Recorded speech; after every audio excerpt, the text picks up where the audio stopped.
Vite, au milieu de ces ronds-points bloqués, vous êtes allé prendre le pouls de cette France en colère à Mourinx, commune de 7000 habitants dans les Pyrénées-Atlantiques.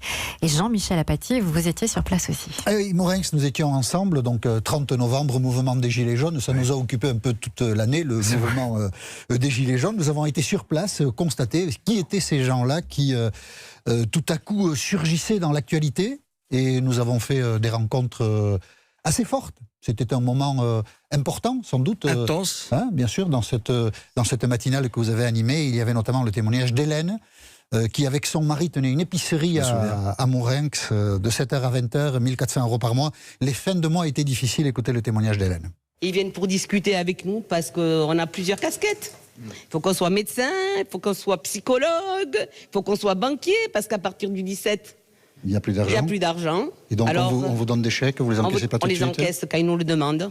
Donc c'est de la solidarité, de l'écoute. Et oui. Vous l'avez senti monter, vous, la colère qui oui, aujourd'hui submerge un peu la société? Les gens sont en colère, mais vraiment très en colère.